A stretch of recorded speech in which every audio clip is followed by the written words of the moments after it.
यूहन्ना की इंजील 5वां बाब। इन बातों के बाद यहूदियों की एक ईद हुई और यीशु यरूशलेम को गया। यरूशलेम में भेड़ दरवाजे के पास एक हौज है जो इब्रानी में बैतहसदा कहलाता है और उसके 5 बरामदे हैं। इनमें बहुत से बीमार और अंधे और लंगड़े और पसमुर्दा लोग जो पानी के हिलने के मुंतज़िर होकर पड़े थे, क्योंकि वक्त पर खुदावंद का फरिश्ता हौज पर उतरकर पानी हिलाया करता था। पानी हिलते ही जो कोई पहले उतरता सो शिफा पाता, उसकी जो कुछ बीमारी क्यों ना हो। वहाँ एक शख्स था जो 38 बरस से बीमारी में मुब्तला था। उसको यीशु ने पड़ा देखा और ये जानकर कि वो बड़ी मुद्दत से इस हालत में है, उससे कहा, क्या तू तंदुरुस्त होना चाहता है? उस बीमार ने उसे जवाब दिया, ए खुदावन, मेरे पास कोई आदमी नहीं कि जब पानी हिलाया जाए तो मुझे हौज में उतार दे, बल्कि मेरे पहुंचते पहुंचते दूसरा मुझसे पहले उतर पड़ता है। यीशु ने उससे कहा, उठ और अपनी चारपाई उठाकर चल फिर। वो शख्स फौरन तंदुरुस्त हो गया और अपनी चारपाई उठाकर चलने फिरने लगा। वो दिन सबत का था। बस यहूदी उससे जिसने शिफा पाई थी कहने लगे कि आज सबत का दिन है, तुझे चारपाई उठाना रवा नहीं। उसने उन्हें जवाब दिया, जिसने मुझे तंदुरुस्त किया उसी ने मुझे फरमाया कि अपनी चारपाई उठाकर चल फिर। उन्होंने उससे पूछा कि वो कौन शख्स है जिसने तुझसे कहा चारपाई उठाकर चल फिर। लेकिन जो शिफा पा गया था वो ना जानता था कि कौन है, क्योंकि भीड़ के सबब से यीशु वहाँ से टल गया था। इन बातों के बाद वो यीशु को हैकल में मिला। उसने उससे कहा, देख तू तंदुरुस्त हो गया है, फिर गुनाह ना करना, ऐसा ना हो कि तुझ पर इससे भी ज़्यादा आफत आए। उस आदमी ने जाकर यहूदियों को खबर दी कि जिसने मुझे तंदुरुस्त किया वो यीशु है। इसलिए यहूदी यीशु को सताने लगे, क्योंकि वो ऐसे काम सबत के दिन करता था। लेकिन यीशु ने उनसे कहा कि मेरा बाप अब तक काम करता है और मैं भी काम करता हूँ।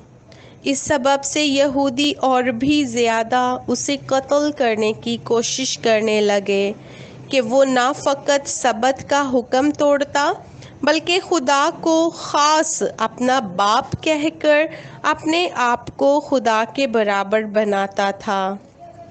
बस यीशु ने उनसे कहा, मैं तुमसे सच कहता हूँ कि बेटा आपसे कुछ नहीं कर सकता सिवाय उसके जो बाप को करते देखता है, क्योंकि जिन कामों को वो करता है उन्हें बेटा भी उसी तरह करता है, इसलिए कि बाप बेटे को अजीज रखता है और जितने काम खुद करता है उसे दिखाता है, बल्कि इनसे भी बड़े काम उसे दिखाएगा, ताकि तुम ताज्जुब करो।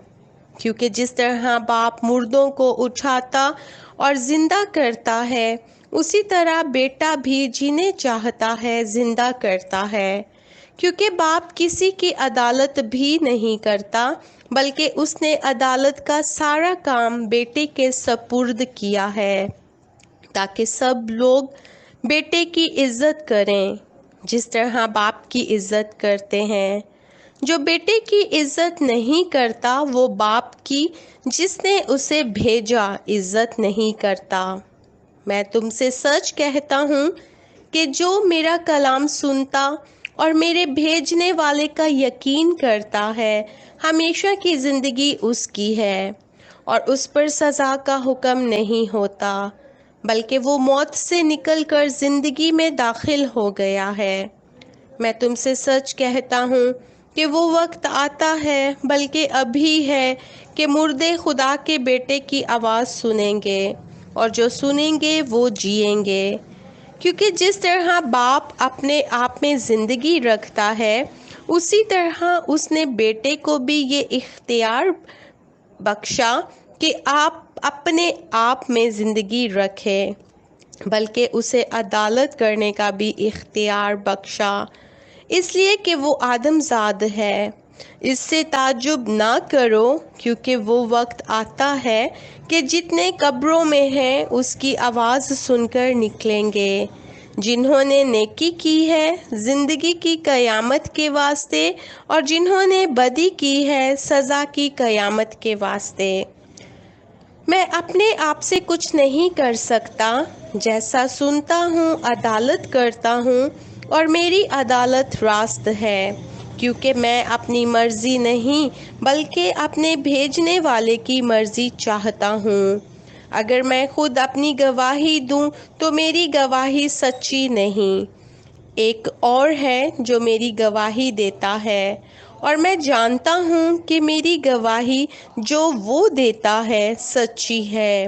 تم نے یوحنا کے پاس پیغام بھیجا اور اس نے سچائی کی گواہی دی ہے، لیکن میں اپنی نسبت انسان کی گواہی منظور نہیں کرتا، تو بھی میں یہ باتیں اس لیے کہتا ہوں کہ تم نجات پاؤ۔ وہ جلتا اور چمکتا ہوا چراغ تھا، اور تم کو کچھ عرصے تک اس کی روشنی میں خوش رہنا منظور ہوا، لیکن میرے پاس جو گواہی ہے وہ یوحنا کی گواہی سے بڑی ہے، کیونکہ جو کام باپ نے مجھے پورے کرنے کو دیے، یعنی یہی کام جو میں کرتا ہوں، وہ میرے گواہ ہیں کہ باپ نے مجھے بھیجا ہے، اور باپ جس نے مجھے بھیجا ہے اسی نے میری گواہی دی ہے۔ تم نے نہ کبھی اس کی آواز سنی ہے اور نہ اس کی صورت دیکھی، اور اس کے کلام کو اپنے دلوں میں قائم نہیں رکھتے، کیونکہ جسے اس نے بھیجا ہے اس کا یقین نہیں کرتے۔ تم کتاب مقدس میں ڈھونڈتے ہو کیونکہ سمجھتے ہو کہ اس میں ہمیشہ کی زندگی تمہیں ملتی ہے، اور یہ وہ ہے جو میری گواہی دیتی ہے۔ پھر بھی تم زندگی پانے کے لیے میرے پاس آنا نہیں چاہتے۔ میں آدمیوں سے عزت نہیں چاہتا، لیکن میں تم کو جانتا ہوں کہ تم میں خدا کی محبت نہیں۔ میں اپنے باپ کے نام سے آیا ہوں اور تم مجھے قبول نہیں کرتے۔ اگر کوئی اور اپنے ہی نام سے آئے تو اسے قبول کر لو گے۔ تم جو ایک دوسرے سے عزت چاہتے ہو، اور وہ عزت جو خدائے واحد کی طرف سے ہوتی ہے، نہیں چاہتے، کیوں کر ایمان لا سکتے ہو۔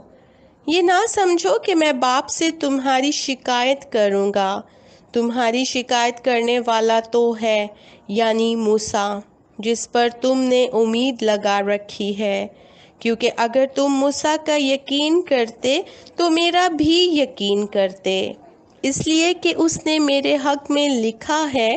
لیکن جب تم اس کے نوشتوں کا یقین نہیں کرتے تو میری باتوں کا کیوں کر یقین کرو گے؟